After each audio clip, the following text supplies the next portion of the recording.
I really think that as a show that's very similar to Stranger Things, and Stranger Things very similar to Welcome to Derry, I think that as far as storytelling goes, I think Welcome to Derry has kind of the upper hand here, and I'll explain why. Double Toasted Live is out there in Seattle, Washington on December 12th. You can go to dtmerch.com to buy your tickets. You can go to x1entertainment.com, which is where the tickets are actually being sold. And you can also find a link on doubletoasted.com. I will talk about Welcome to Derry, and I will do my best not to spoil anything for you. I might step over into spoiler territory, just a toe over the line, just a little bit, but it ain't gonna ruin nothing for you. Ain't nothing. Hey man, listen, I'm talking about this because Welcome to Derry, I truly believe, is one of the best shows out right now. Now, I ain't seen a whole lot, but I'm sure that the quality that I see with this show, it's up there, man. I think so too, which is why it's always weird to me when I'm reading people talking shit about it. Well, it must not be that many people because it's been getting great reviews. Good. The viewership has been great on it. Mostly the fans, they've been watching these episodes and they've been talking about how great they are. In fact, there was a lot of great word of mouth and a lot of praise and a lot of talk and a lot of online chatter and discussions, conversations, explanations, revelations about episode 7. Cause I was able to take a little break, y'all. When I did my review of Welcome to Derry. Now this is the show that's based on the movie It, not the novel. But although they've managed to bring in some things from the book that they weren't able to fit into the movies. Okay. So that's one of the cool things about it. But this is the one, Pennywise the clown coming down to, Derry and eating kids and, seasoning them up with fear before he chumps down on them until, the group of losers beat his ass. Right. They eventually get him. Yeah. But this is the prequel because every 27 years, this clown goes to sleep after getting full on some children, on some scared children. So and he gets belly full. It's like, ooh, boy, I got the itis. Got to take a nap. So then he goes to sleep for every 27 years, and some of this happened before he was a clown. This is anybody who knows about. So now here's the thing: if you love Stephen King, this like right here, like you say you do. No, I ain't talking about that old fake ass Stranger Things shit I'm talking about. I ain't talking about no Stephen King light or Stephen King ripoff. Homage. Yeah. No, I'm talking about 100% Stephen King, organic Stephen King. Pasture raised. Yeah. Free range. Free range King. Just Stephen King out there in the middle of a field eating grass. Like he did in Creepshow. Yeah. That was him free ranging, man. No, this is great for all the Stephen King people. Look, even Pixie said, "Hey, you talking about Welcome to Derry?" With her Pennywise looking at her. Hello, Georgie. They all float down here. Eyes going in different direction, tongue sticking out. Girl, you gonna be Pennywise for next Halloween. I don't know why we didn't do this sooner. But she just got to eat some kids now. She tired. Oh, I got that itis.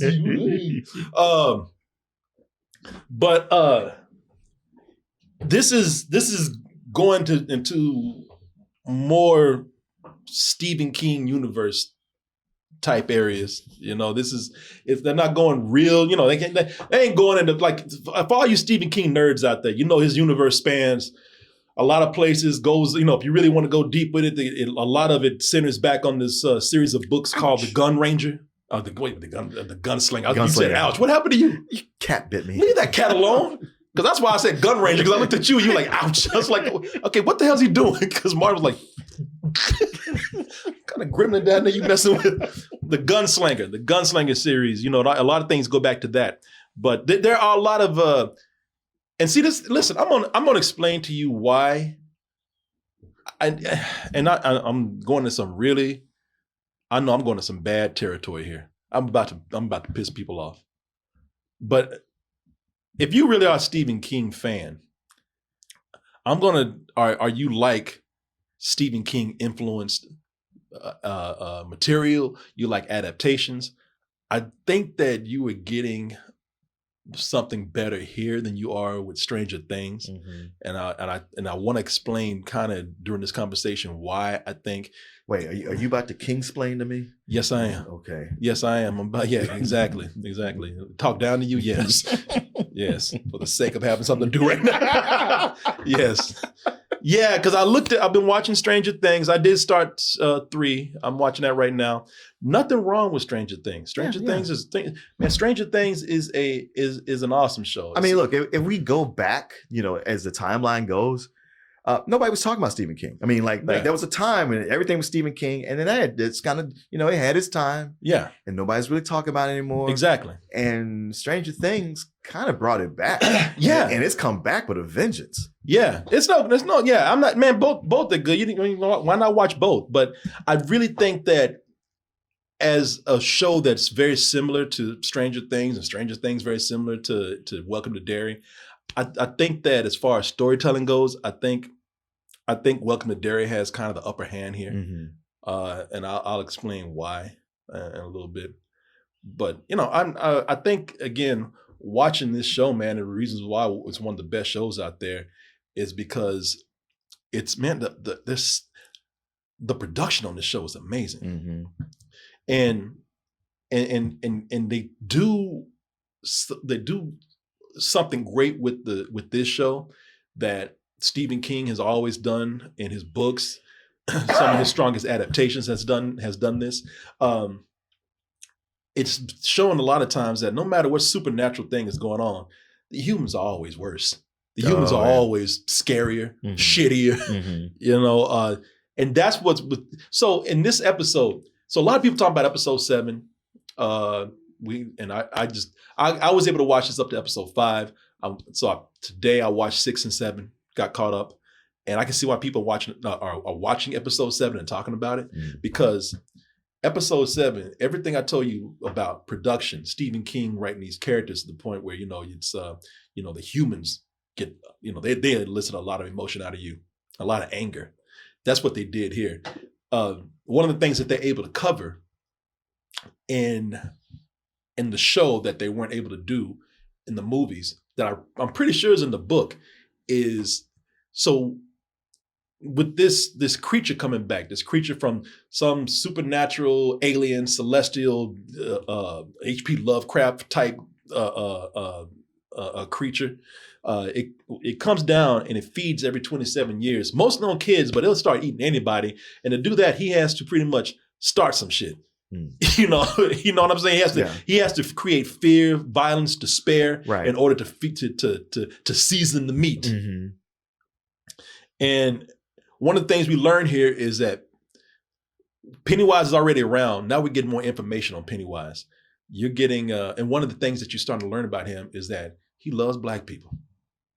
Okay. He loves. Not in the Quentin Tarantino way. No. He don't like us because we cool. He don't like. He ain't trying to say the N-word. He wants some dog meat. Okay. He came down and created racial violence. Just because he said, y'all know this town don't like y'all niggas, so I'm gonna go ahead and use that to my advantage. And so through I'm not gonna say a whole lot here, but through a whole series of events, he's able to pretty much create a racial incident, and it's tragic. And in the show, if y'all have seen it, man, it's sad, it's angering, but. And I never, I didn't even want to watch it because I just didn't want to see, a big racist incident where black people dying. But man, it is the production on that. It is all one take. It is meant to make you feel like you were there, about to die with these people. Yeah, and it puts you inside this shack where there are these black people at this on this army base. They've been having this colored juke joint. Yeah, on the edge of town that nobody knows about. Of course, for reasons that you have to see the show for, a white lynch mob comes in looking for something, and they lock everybody in there, and they just start setting the place on fire. And that scene, the direction on that scene is incredible. And again, the whole thing of these emotions, man, everybody's forgetting about Pennywise. We just mad at these damn racist ass white people for what they're doing, even though it's pretty much at the hands of Pennywise. He created this whole situation. But I watched that scene right there, and I just, I was glad. It was hard to watch, but I was glad I stuck and watched it, man, because sometimes I just fast forward through things. Mm-hmm. And when you see it, you have to admire just how great this one-shot take is and the direction of this scene is. Yeah, and somebody says it's literally a spoiler. I know it is a little bit, but you'd have to see the lead up to it and see the whole scene to get the full effect of it. The mob, are they looking for the guy who escaped? Yeah. Okay. Yeah. That's exactly what's going on. Yeah, and it's a war scene. Yeah. It's like any kind of, man. That's some Saving Private Ryan shit right there. Yeah. That this whole thing with all this horror and this confusion that's going on right here, it still has a lot of emotion, and also there's a big sacrifice in this scene here that a lot of people talking about with it. Man, this show gets better and better because they just push things to a point where you never thought that they would. Mm-hmm. The violence against people against each other, the violence against children. Yeah, oh yeah, that's been from the beginning, from the first episode. And yeah, if you know the movies and everything, they do talk about this. If you read the book, they talk about the incident at the Black Spot. Mm-hmm. If you've seen the movies, they talk about Will, what's his name? The black guy from It. Yeah. He's talked about throughout the years. There's been always a major incident of major violence that happens and it has to do when this creature's around. Yeah. And so this has been talked about before. So it's not anything new for people who really been following it. But when you see it done, man, I was like, wow, this is the kind of stuff that we save for, we used to save this for the big screen. Right. Yeah. This show looks great. Yeah, no, that's what TV has done. When you talk about, things being tough for theaters, it's because TV is doing stuff like this. Yeah. It's that's because we're talking about stuff you can watch at home. We often say, well, it's stuff that ain't no big thing on the big screen. We can watch it on TV, but then we're seeing stuff that would look great on the big screen, and we're watching it at home. Yeah, it's incredible, man. One of the other things that's really good in this show, man, besides the way it's filmed, these great characters, the way it expands on the Stephen King universe. You get the origin of Pennywise here. Yeah. And if you've been watching the show, you already had one origin where they did a whole montage explaining where this creature probably came from and how it's been contained. But the great thing about going deeper into Pennywise's origin is that you get more Bill Skarsgård. Oh, yeah. I mean, I keep seeing articles about him being in it and, the makeup and everything they're doing. Yeah.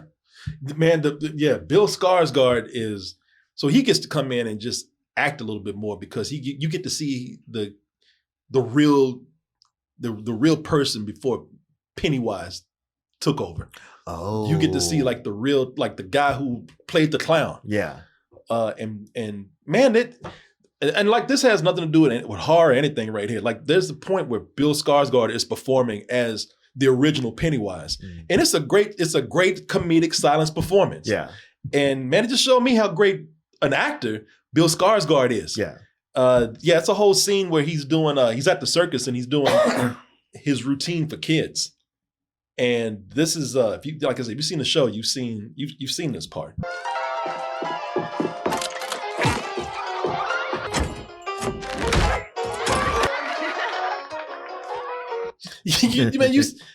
So playing Pennywise requires a really good physical performance. Sure. As it is, but he's really good as like non-evil Pennywise, and I imagine that's Bill Skarsgård right there, and there's a whole lot that is explained. That explains why the creature actually loves children. Yeah, there's a whole lot that's revealed. I'm not going to say what it is, of course, but it's revealed why, why because they're delicious, finger looking good. the kids and the Negroes. Tasty.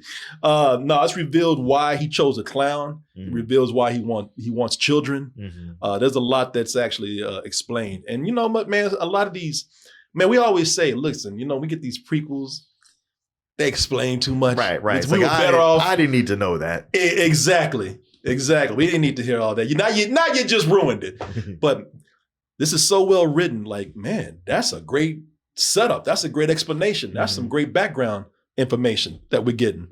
We're talking about how the production on here is great because somebody said great cinematography. Yeah. No, this show is beautiful, man. There's so much that they are able to do again with this show that they're doing right. It's not Easter eggs. It's actually taking stuff that we've heard about, maybe mentioned in Stephen King movies or books or shows, and they come in and do it here. Now, you sure you're not loving this just because it's the lore? Yeah, that's part of it. That's part of it. Because, man, I nerded out so bad. This is how bad I nerded out with this, because I said, man, where that turtle at? There's a man in the Stephen King universe, everybody's talking about it. It's in it. There's only one thing that scares clown, and it's a giant turtle. Right. With the world on its back. Yeah, with elephants on his back. The turtle is so big that he's got universes and galaxies in his toes. His name is Maturin, I think. And I'm waiting for them to bring that turtle in. Even they're like, man, that's too stupid. Like, we ain't putting the damn turtle. You make that work. Looking at something like you got from Pier 1 Imports and shit. This table. All right, now I want one. Yeah, if y'all find one, let me know. I'll give mom one for Christmas. Yeah, it's this giant turtle that is he's a celestial god, and he's actually responsible for creating the King universe. Oh, okay. Yeah, like he burped it out or something. Okay. And so he's actually good. Oh. And Pennywise is scared shitless of him for some reason. He says, that's his big brother right there. Like, oh shit, don't tell my big brother I've been down here eating these kids. Man, and Pennywise is done so well. Like, if you like this version of Pennywise, they make Pennywise way more sinister. Oh, really? Yeah. Man, there's some shit he does where it's like, you know, it's because everybody calls him goofy. And everybody, because if you notice, he got that dorky eye, and he starts slobbering when he wants to eat. Yeah. As far as gods go, Pennywise is considered the dumb one. Oh, okay. But when he's down here, man, he does some straight up slasher shit. You know, and man, I wish I could tell you what he does. They do something. I'm not going to tell you what it is, but he does. The way he eats somebody, the way he starts eating people later on the show is very graphic. And it's very gory. And it's just like, you know, he's kind of goofy sometimes, but that's one of you're seeing the worst of Pennywise now. Okay. Yeah, you've seen the gangster side of Pennywise. He said, shit, I'm gonna eat today. Yeah, the way Pennywise in this show just, again, for a character that's supposed to be the dumbest of the gods, the way he just starts shit and manipulates things, and is always the background, the pull of the strings, just so he can get his meal. Like, he really is a shitty person, man, or a shitty god, or a shitty creature. Like, he just, you know, it's one thing to come down and start eating people, but just starting shit, just being messy, spreading rumors, gossip, you know, it's just, you really are seeing the worst of this creature, man, and then it sounds like he's just hangry. No, man, he's an asshole. Okay. They make him way more sinister, way more conniving, way, you know, just way more manipulative than you saw in the movies. Because if he can't get kids, he's going for anything. That's his kids are the starter. Like the big feast is when he like causes these big violent incidents. Yeah, and he just chowing down on anybody then. He's a real piece of shit, man.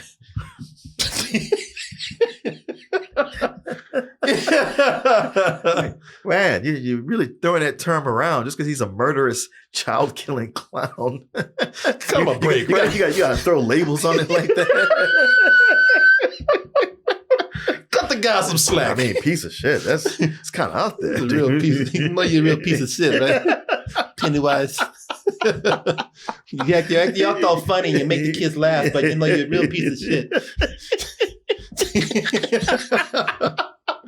Oh, Penny, come on. Yeah, and see, and that's somebody made a good point in the film. You never get to see. You always see him picking on kids. Yeah. And you never get to see him cause the big catastrophes. This is actually what you're telling me. This is showing me everything I've always wanted to see when I've watched any iteration of the It movies. Yeah, it's kind of like filling in the blanks for all those people who said, man, there was so much to that book, and it's a 1,000-page book, and you can't do it. This show is actually coming in for those people who made that criticism and saying, okay, this is our way of fleshing it in. Mm-hmm. You know, and also again playing with the rest of the Stephen King universe. You know, bringing in Dick Halloran from The Shining. Yeah. I always think of Dick Halloran from The Shining and Dr. Sleep and being a good guy. But in last episode, I saw he did something. I was like, that was wrong.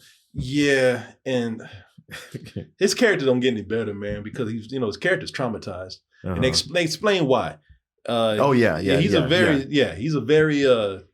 that character is very sympathetic near the end, man. You really kind of feel sorry for him, what he's going through. Yeah. Once you learn what's happening with him. Listen, there's child death, racism, mob violence, it's a lot of depressing things, and yet this show is so highly entertaining. So good, yeah. So good. It's so good, man. If y'all haven't seen this, watch it, man, especially if you love Stephen King. Yeah, I tell you, this show is not afraid to not just kill kids, but torture them. Man, something's gonna break your heart in 7. Oh, there's a couple of things something you're gonna be appalled at, and because there's another master manipulator out there doing some Pennywise messy shit. There's another person out there, and there's one kid that they kill, and it'll just piss you off, man. Yeah, because that's one of the things I really love about the show, because we were debating where they had those Spielberg moments in there or not, and that's the thing is they do. And these kids hang out, they go ride their bikes, they get these little romances, they're throwing planes, little toy planes off into the city. And so you get these sweet little moments of charm, comedy, romance, and then they come in and just massacre these kids, man. See, I don't think of that as being so Spielberg, because the Spielbergness is in Stranger Things where, it's scary, but they're going to be all right. Oh, well, it's Darkberg. Dark Spielberg here. Yeah, because in this, I have never felt like, they're going to be all right. Oh, no. Fear for every kid here. Yeah, fear for every one of them. Even they come through a situation where they live, it's like, but you got tortured so bad. And when or if this ever ends, good luck with the PTSD for the rest of your life. Oh, yeah. No, I actually love the way this is combining sci-fi and the supernatural. Yeah. Because it is very much a sci-fi show when they start talking about the supernatural comes into Pennywise being able to shapeshift and and lure these kids to their death. So he did something dirty to lure them into the sewers. Yeah, I was like, God damn, piece of shit. See? Yeah, but what was I talking about before you talked about that? God damn, that's all that clowning. got to you. There's some kids over there, man. Come on, leave me alone. I ain't scared. You're scared. Yeah, no. It's very dark. It's extremely dark, man, and nobody's safe in this at all. I think that's the reason why I would say, because I know there's people out there who are making comparisons to Stranger Things or Welcome to Derry, and I mean you can enjoy both, but if I was talking to certain people, I would say, all right, it's just like you said, what are you looking for? Are you looking for sort of lighter escapism? It might be a little dark, but like you said, everybody's going to pretty much be all right. It's going to be cute. Yeah. It's going to be, it's going to be more, more fun loving. Stranger Things is definitely that, because Stranger Things really relies on a lot of fun things. It relies on it's more jokes among the characters. Yeah. These characters are not going to die. Mm-hmm. They rely on the nostalgia. Yes. As you say, Martin likes to use this term, all the needle drops they do all the time. Hey, look, remember this toy or this thing from the 80s? Mm-hmm. Remember this? Hey, remember the food court? Yeah, and the romances, and then you got characters like Murray, who are Yeah, that's me.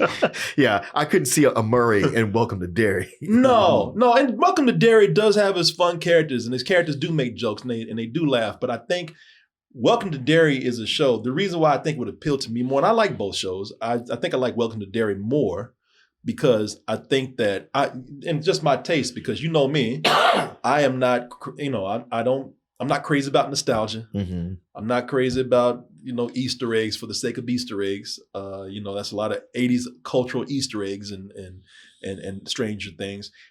This is the Welcome to Derry is definitely more story driven. And I think they're more story driven and character driven because they're not relying on nostalgia at all. Mm-hmm. They are telling and plus they're telling a very dark story, much darker than Stranger Things. Mm-hmm. Stranger Things is pretty much PG-13. This is a hard R.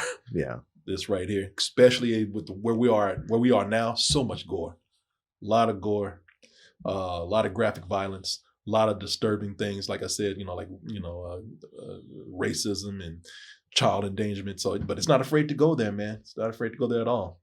And I just think I think they could have done. This is what a lot of people are afraid of. Welcome to Derry, the It Show. All right, well, let's look for all the Stephen King Easter eggs, and It's not Easter eggs. What they did is they've taken things from other Stephen King sources, or taken it from the book It, and made it a part of the story. Mm-hmm. Not like, hey, remember that guy from The Shining? He's across the street. Hey, say hi. Yeah, and I think because there is that sense of we can kill anybody at any time, and they're not afraid to do it. It's just, man, the show is just more emotionally moving. That was always a thing with Stephen King books. He was always so good at writing characters that you felt like you knew and you liked and you loved, and then he'd kill them in a sentence. Yeah, he sure would. Nobody's safe here. Nobody at all, man. And I can't wait to see what they do with 8. That's the thing, man. I can't wait to see episode 8, and I'm just dreading what's going to happen, because that's going to be the episode where, I mean, if when it goes down, it's going to go down pretty hard right here. Yeah. It's probably going to be a bloodbath. Yeah. And, I'm just thinking, all right, let me just not get attached to anybody. Yeah. Because anybody could go at any time. Dick, what are you doing? Can't take it no more. I see your pretty faces and I taste them too. Dick will. This is going to be, I don't know how this is going to work out, man. And I'm dreading it, but also I'm looking so much forward to it. And they got 2 more seasons they want to do, and both of those are actually prequels too. Oh, okay. So yeah, they got, because there's 2 more incidents that happen, like big violent incidents. Mm-hmm. There's these bank robbers you can see it in the intro to Welcome to Derry. Yeah. There's this in the city. You see these bank robbers getting mowed down by the people in the city, and then you see Pennywise with his punk ass on top of the building. He's shooting too. So you see how he started that shit. Uh-huh. So I think that's like in like 1930s, and then before that they're gonna go back to like 1908. Okay, so they're gonna keep going backwards. Yeah, okay. And they're gonna go back to the last big incident before that, and like the first incident that they realized that there was something going on with this town of Derry. Mm-hmm. So yeah. Oh, that's what I was saying. Yeah, they do a good job at combining the sci-fi in this too. I love that the army's coming in and trying to figure out how to use this damn clown or this thing for their own. If you watch the show, you see what.